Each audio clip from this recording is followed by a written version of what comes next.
అశ్వ సంవత్సరంలో కైలాస యాత్ర Shri Gayatri tours and travels 8977349696.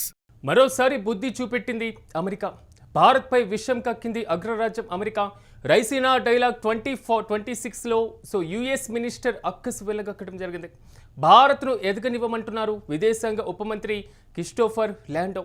అయితే భారత్ విషయంలో ఒకటి అర్థం చేసుకోవాలి, ప్రధానంగా 20 ఏళ్ల క్రితం చైనా విషయంలో చేసినటువంటి పొరపాట్లనే మళ్లీ చేసి భారత్కు మాకు పోటీగా ఎదిగేటువంటి అవకాశం ఇవ్వము అనేది మాత్రం ల్యాండో చెప్తున్నటువంటి పరిస్థితి. అయితే నాడు చైనాకు మా మార్కెట్లు వాడుకునేటువంటి అవకాశం ఇచ్చినందుకే నేడు అది మాకు పోటీదారుగా మారిందని కూడా ఆయన అక్కసును వెళ్ళగక్కుతున్నారు. మరి ముఖ్యంగా ల్యాండోకు గట్టి కౌంటర్ ఇచ్చారు విదేశాంగ శాఖ మంత్రి ఎస్ జయశంకర్. భారత్ అభివృద్ధిని ఎవరు ఆపలేరని కూడా విదేశాంగ శాఖ మంత్రి చెప్పడం జరిగింది. ఇంతకు ల్యాండో ఏమన్నారో వచ్చారు చూద్దాం.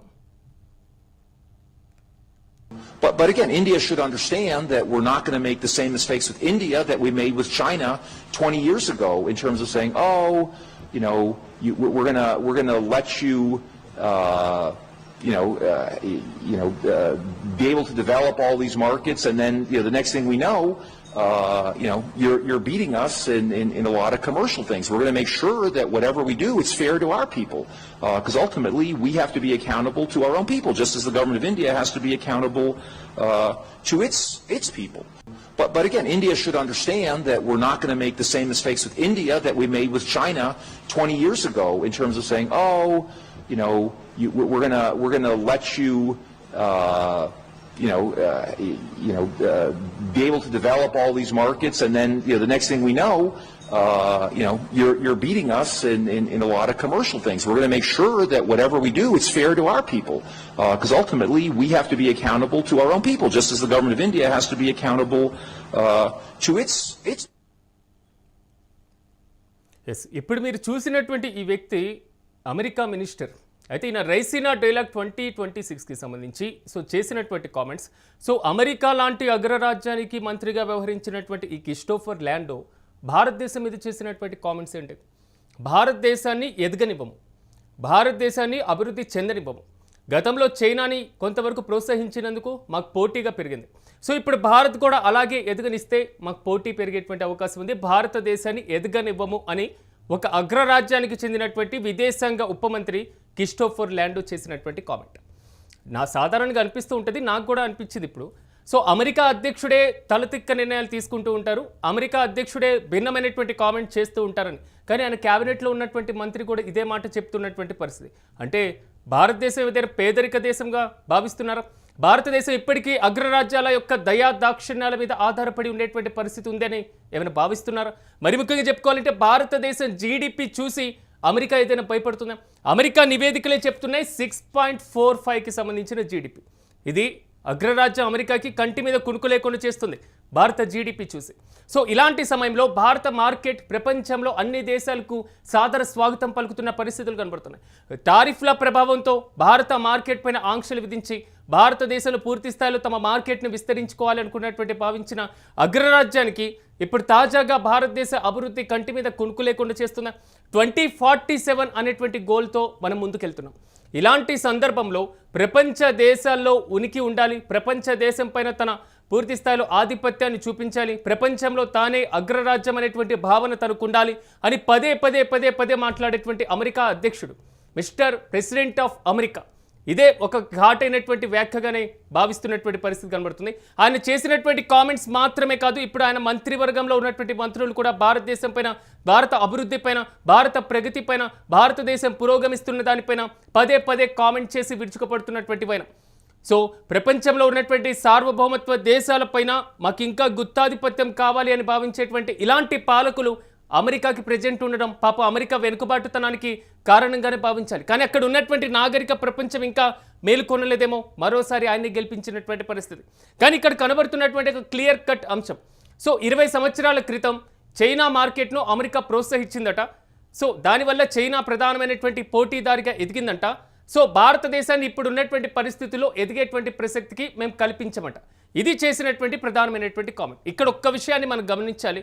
భారతదేశం ఇప్పుడు ఉన్నటువంటి జీడిపితో పోలిస్తే, భారతదేశం ఇప్పుడు ఉన్నటువంటి వేరే దేశాలతో చేసుకుంటున్నటువంటి వాణిజ్య ఒప్పందాలతో పోలిస్తే చైనా మార్కెట్కి ఒక బలమైనటువంటి మార్కెట్గా భారత ఆర్థిక వ్యవస్థ ఎదుగుతుంది. భారత జీడిపిని అమెరికాకు సంబంధించినటువంటి సంస్థలే ప్రోత్సహించినటువంటి పరిస్థితి. భారత జీడిపిని అమెరికాతో పాటుగా ప్రపంచ దేశాల్లో ఉన్నటువంటి ప్రపంచ బ్యాంకు కూడా అభినందించినటువంటి పరిస్థితి. వచ్చేటువంటి దశం భారతదేశం, వచ్చేటువంటి దాదాపు 2-3 దశాబ్దాలు భారత ఆర్థిక వ్యవస్థ ప్రపంచానికి దిశానిర్దేశం చేయబోతుంది. ఇది ఖచ్చితంగా వరల్డ్ బ్యాంక్ చెప్పినటువంటి మాట. అమెరికా అధ్యక్షుడు ఒప్పుకుంటారా? ఏమో, వరల్డ్ బ్యాంక్ మీద కూడా ఆయన కామెంట్ చేస్తారేమో, ముందు చూడాలి. కానీ భారతదేశం పైన పదే ఒక కీలకమైనటువంటి వ్యాఖ్యలు చేసేటువంటి అమెరికా తాజాగా ఒక విషయంలో మరోసారి భారతీయులు అర్థం చేసుకోవాలని మనకి హితో పలుకుతున్నారు. ఓకే, ఒక సాధారణ భారత పౌరుడిగా నేను ప్రశ్నిస్తున్నాను అమెరికాకి. సో ఒక సాధారణమైనటువంటి భారత పౌరుడిగానే అమెరికాకి సంబంధించిన కొన్ని విషయాల మీద మాట్లాడాల్సినటువంటి అవసరం ఖచ్చితంగా ఉంటుంది. భారత మార్కెట్ లేకపోతే అమెరికా పరిస్థితి ఏంటి? ఒక సాధారణమైనటువంటి పౌరుడిగా, ఒక సామాన్యమైనటువంటి జర్నలిస్ట్గా నాకు వచ్చేటువంటి డౌటే మీకు కూడా రావచ్చు. భారత మార్కెట్ లేకపోతే అమెరికా ఆర్థిక వ్యవస్థ పరిస్థితి ఏంటి? ప్రపంచంలో యుద్ధాలు లేకపోతే అమెరికా ఆర్థిక వ్యవస్థ పరిస్థితి ఏంటి? ప్రపంచంలో ఉద్రిక్త పరిస్థితులు లేకపోతే అమెరికా ఆర్థిక వ్యవస్థ పరిస్థితి ఏంటి? ఇద్దరు కొట్టుకొని చేస్తుంటే మధ్యలో వెళ్ళి ఆయుధాలు అమ్ముకునేటువంటి పరిస్థితి ఉన్నటువంటి ఆర్థిక వ్యవస్థ అమెరికా ఆర్థిక వ్యవస్థది కాదా? ప్రపంచంలోనే అత్యంత కఠినమైనటువంటి నిఘా వర్గాలు మాకున్నాయి. సో మేము ఏ దేశాన్నైనా వేసేస్తాం, ఏ దేశ అధ్యక్షుడైనా కిడ్నాప్ చేసేస్తాం, ఏ దేశ అధ్యక్షుడైనా మేము చంపేస్తాం, ఎంత పెద్ద సుప్రీం లీడర్ అయినా మేము చంపేస్తాం అనేటువంటి పదే కామెంట్ చేసేటువంటి అమెరికాకి భారత అభివృద్ధి పైన అంత అక్కసెందుకు? ఇది ప్రధానంగా వినపడుతున్నటువంటి బలమైన వాదన. 20 సంవత్సరాల క్రితం చైనా విషయంలో చేసిన పొరపాట్లు భారత విషయంలో మేము చేయమని భారత పూర్తి స్థాయిలో విదేశాంగ శాఖ మంత్రి అమెరికాకు చెందినటువంటి ల్యాండో చేసినటువంటి వ్యాఖ్యల్ని భారత విదేశాంగ శాఖ మంత్రి ఖండిస్తున్నా, భారతదేశ అభివృద్ధిలో ముందుకు వెళ్తుందని ఆయన పదే చెప్తున్నా. సో అమెరికాకి ఇంకా బుద్ధొచ్చేటువంటి పరిస్థితులు కనబడట్లేదు. రైజినా డైలాగ్ 2047లో సో ఆయన చేసినటువంటి వ్యాఖ్యలు ఇప్పుడు ప్రకంపనలు రేపుతున్నాయి. ఒక విదేశాంగ శాఖ మంత్రికి అక్కడికి రావడం, తమ దేశాలకు సంబంధించినటువంటి షెడ్యూల్స్ చెప్పడం, తమ విధి విధానాలు ప్రపంచం ముందు ఉండడం, అభివృద్ధిలో పోటీ పడాలని వివిధ దేశాల మధ్య ఒక స్నేహపూర్వకమైనటువంటి వాతావరణంలో ముందుకు వెళ్ళడం, ఇలాంటిది ఎక్కడ కనబడట్లేదు. సో నోటికి వచ్చినట్టు మాట్లాడడం, సో ఏ దేశాన్నైనా చులకన చేయడం, తులనాడడం, ఇదే పదే అమెరికా చేస్తున్నటువంటి పరిస్థితి. సో ట్రంప్గానే భావిస్తున్నారా, లేదా ఇంకా ప్రాచీన కాలంలో ఉన్నటువంటి హిట్లర్గా ఒక నిరంకుశత్వానికి నిదర్శనంగా మారేటువంటి పరిస్థితులు ఏమైనా కనబడుతున్నాయా అనేటువంటి క్వశ్చన్స్ పదే రైజ్ అవుతున్నటువంటి పరిస్థితి. కానీ ఇప్పుడు ప్రపంచ మార్కెట్ని శాసించేది అత్యధిక జనాభా కలిగిన, ప్రపంచంలోనే అతిపెద్ద జనాభా కలిగినటువంటి దేశం భారతదేశం. ఒకసారి మీరు అనుకోవచ్చు, చైనాకి జనాభా ఉంది కదా, చైనా ఎందుకు ఇంకా శాసించాలి అని. కానీ భవిష్యత్తు భారత ఆర్థిక వ్యవస్థకి ఖచ్చితంగా ఉంటుంది. ఇది ప్రపంచ నివేదికలు చెప్తున్నాయి. చైనాలో అత్యధిక జనాభా ఉన్న, అత్యధిక వృద్ధ జనాభా కలిగినటువంటి దేశంగా చైనా నిలుస్తుంది. అత్యధిక యువ జనాభా కలిగినటువంటి దేశంగా భారత్ ముందుకు వెళ్తుంది. సో యువత బేస్ అయి ఉన్నటువంటి భారతే భవిష్యత్తు ఉండేటువంటి అవకాశాలు కూడా లేకపోలేదు. ఇలాంటి సందర్భంలో ప్రపంచంలో తమకి ఇష్టం వచ్చినటువంటి స్వేచ్ఛ వాణిజ్యం పైన, సో స్వేచ్ఛ వర్తకం పైన నిర్ణయాలు తీసుకునేటువంటి అధికారం, సార్వభౌమత్వం కలిగినటువంటి అన్ని దేశాలకు ఉంటుంది. సో ఈ దేశాల మధ్య జోక్యం చేసుకోవాల్సినటువంటి అవసరం ఎందుకు వస్తుంది? సో స్నేహపూర్వకమైనటువంటి వాతావరణం అంటే అమెరికా దయాదాక్షిణ్యాల మీద భారత్ ఆధారపడి ఉందని ఇంకా అమెరికా భావిస్తుందా అనేటువంటి క్వశ్చన్స్ కూడా రైజ్ అవుతున్నాయి. కానీ ఈ మధ్య కాలంలో సాగుతున్నటువంటి కొన్ని నిర్ణయాలు కూడా సో అమెరికాకి ఇలాంటి పరిస్థితులు, ఇలాంటి కామెంట్ చేసేదానికి కొంతవరకు మళ్ళీ ఆజ్యం పోసినటువంటి పరిస్థితుల వైపే అడుగులు వేస్తున్నాయి.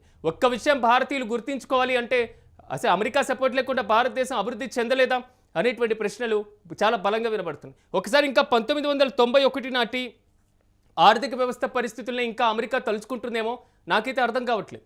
1991లో ఎల్పీజీలను అమలు చేసేటువంటి విషయంలో అగ్రరాజ్యం యొక్క సపోర్ట్ లేకుండా మనం ముందుకు వెళ్ళాలి అనేటువంటి ఆలోచన చేయలేక 1991 నాటి సిచ్యువేషన్ బేస్ అయ్యి ఇంకా 1991లోనే భారతదేశం ఉందేమో, విదేశీ మారక నిల్వల మీద ఆధారపడే భారతదేశం ఉందేమో, సో మేము లేకపోతే భారత్ లేదేమో, మా ఆర్థిక వ్యవస్థ సపోర్ట్ లేకపోతే భారత ఆర్థిక వ్యవస్థ కుప్పకూలిద్దేమో, ఇలాంటి కామెంట్స్తో ముందుకు వెళ్తూ ఉంటే, ఇలాంటి ఆలోచనతో ముందుకు వెళ్తూ ఉంటే భారత్ 2047 సో వికసిత భారత్ లక్ష్య సాధనగా ముందుకు వెళ్తుంది.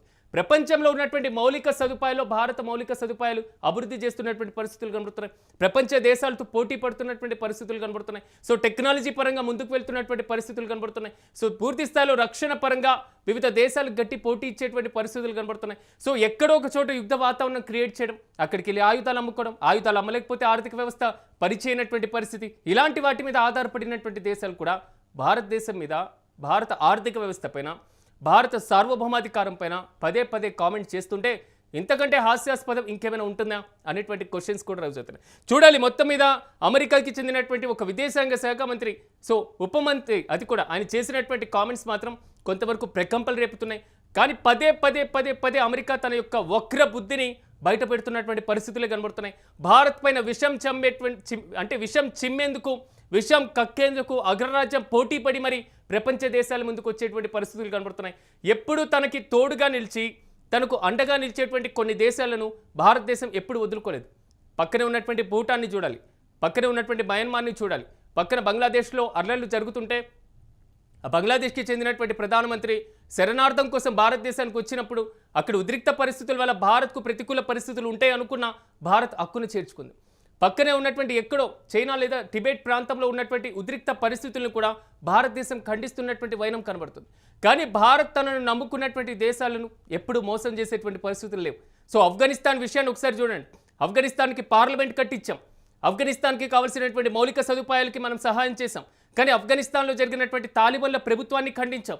ఆఫ్ఘనిస్తాన్లో తాలిబాన్ల ప్రభుత్వం, మేము ప్రజా ప్రభుత్వంగా ముందుకు వెళ్తాం, మీ సహాయం కావాలి, మీ శరణార్థం కావాలి, మీ పూర్తి స్థాయిలో సపోర్ట్ కావాలి, మీ సహకారం కావాలని భారతదేశం సరసన వస్తే సో భారతదేశం దాన్ని కూడా అంగీకరించినటువంటి పరిస్థితి. కానీ అమెరికా అలా కాదు.